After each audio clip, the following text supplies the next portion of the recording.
Hello Cancer. This is Inspire 2016 with your weekly tarot reading for the week commencing the 6th of March until the 12th of March 2017. The first card for you is representing, how do you feel about yourself? Your card is the Two of Swords. You are currently being faced with a difficult decision, but you are attempting to hide from it and pretending to yourself and others that if you ignore the decision long enough, it will go away of its own accord. However, the decision will not go away simply by your willing it to depart. Your conscience will eventually force you into facing your refusal to deal directly with the situation. The Two of Swords therefore serves as a reminder that life's decisions are frequently quite difficult and raise the possibility of painful consequences.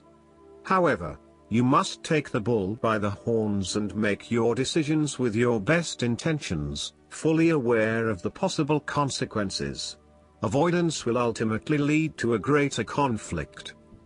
The blindfolded woman in this card is also an indication that you lack the information you need to make the right decisions at this time.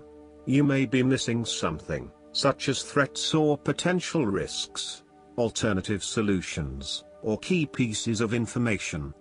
Once you are able to remove your blindfold and see the situation for what it really is, you will be in a much better position to determine your path forward. Research your options more widely, seek outside opinions and feedback, and ask yourself what you are missing here. Why is this decision so challenging to make? What extra information do you need?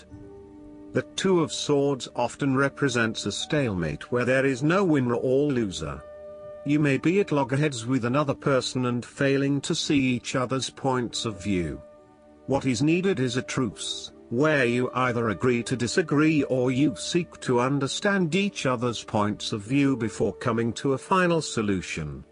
Thus, not only does this card represent potential conflict through a stalemate, it also represents making peace through a truce.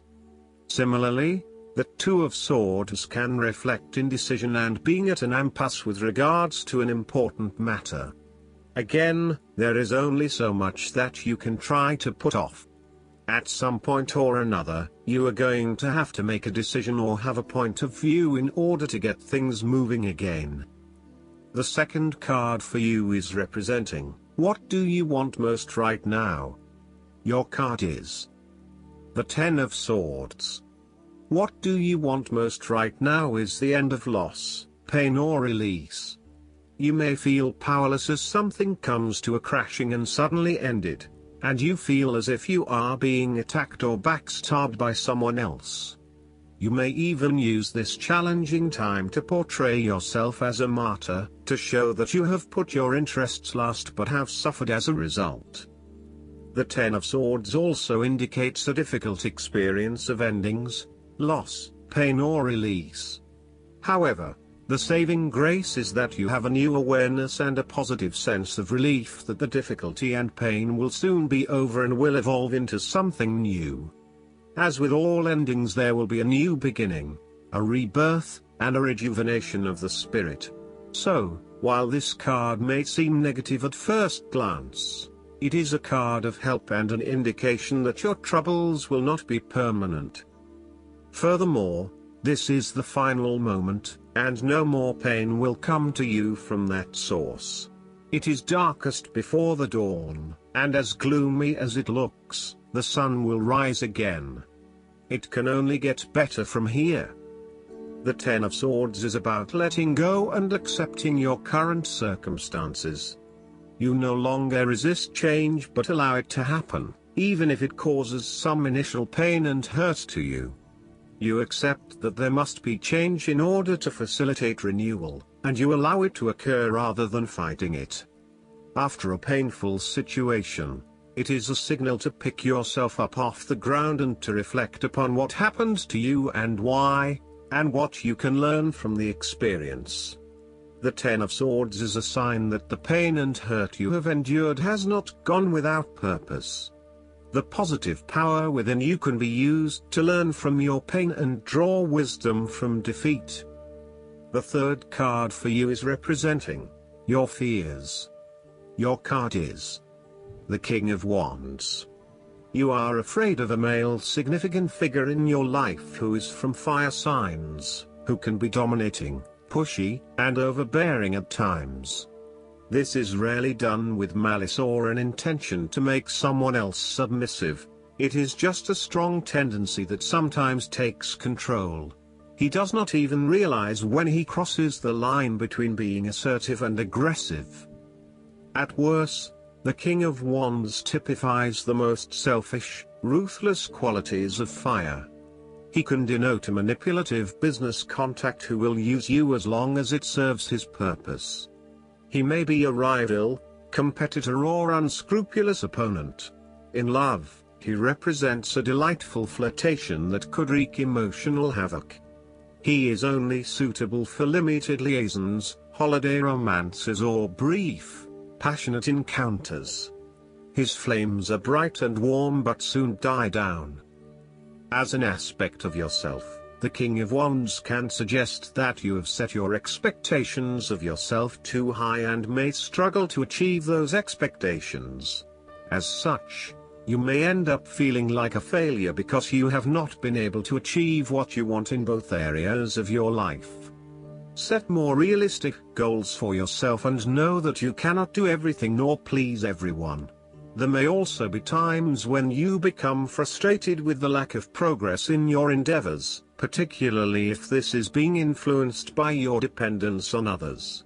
You may find that there are some people who are holding you back and preventing you from fully realizing your dreams and goals. If this is the case, it is best to cut them loose as no amount of energy will change their perspective. You may also need to be a bit more lenient on others and accept that not everyone has as much energy and drive as you to achieve results. Accept what they have to offer and do not expect anything more. The fourth card for you is representing what is going for you. Your card is the Six of Cups. You may want to return to the happy memories of your past, whether as a child, teenager or adult. Oftentimes, though, these memories are indeed a thing of the past and reflect aspects of your life that have since vanished. You may feel that the only way to connect to this happiness is to escape into the past where you can reflect on your happy and beautiful memories, instead of dealing with current challenges.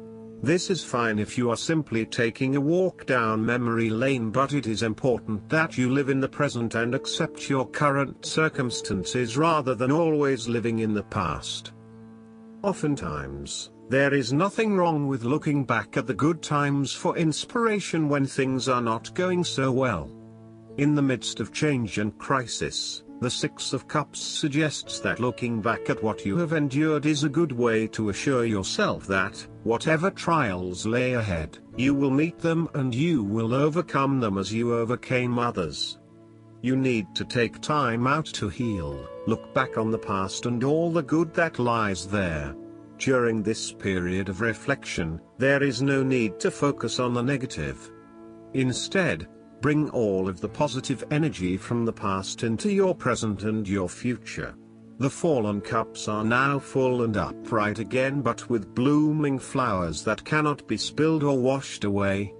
Now that you have looked back, the way forward will be clear and enlightening. The Six of Cups can represent a return to a familiar environment or to a childhood place. You may return to your hometown, to your parents' house, to your high school or even kindergarten. You could be going to a high school reunion or reconnecting with a childhood acquaintance. A teenage sweetheart or past lover may turn up again.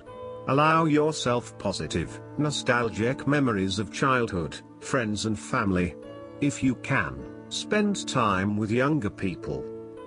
The source of your problems may be in past events that are triggered in the present. We are made up of many parts and inside we still have the little child and adolescent we were with all of its experiences and feelings. This can lead to the inner child reacting strongly to certain experiences, situations and feelings in the present, based on experiences of the past. Working with your inner child and getting to know where these feelings come from can change that and enhance your choices in miraculous ways.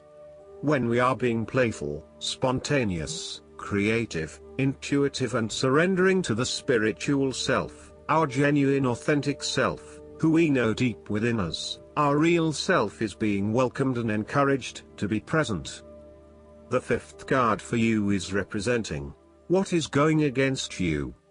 Your card is the Five of Pentacles. You are afraid of experiencing a major financial loss or job loss. If money becomes the primary motivating force in life and the gauge by which you judge your worth, the lack of it may produce anxiety and a sense of being excluded from the good things money can provide. For example, if you are unfortunate enough to encounter financial difficulties such as the loss of employment or an investment gone belly up, you may fall into the trap of losing faith in your ability to recreate a positive financial situation for yourself. Therefore, you should not only consider your actual financial circumstances but also your attitudes toward money. What fears do you have around money and wealth?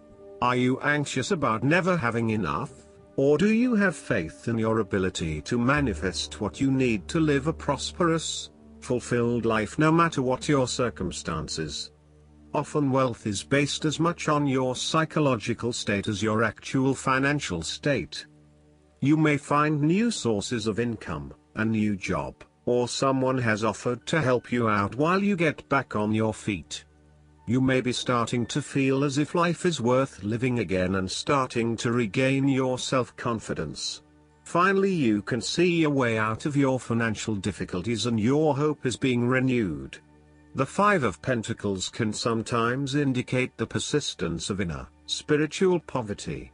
It reflects a time when you feel isolated and alone, even if surrounded by many people. You may feel as though something is just completely out of place and you are struggling to place your finger on what it is. Return to the Four of Pentacles and you may come to realize that you have placed too much emphasis on your material wealth and have neglected your spiritual well-being.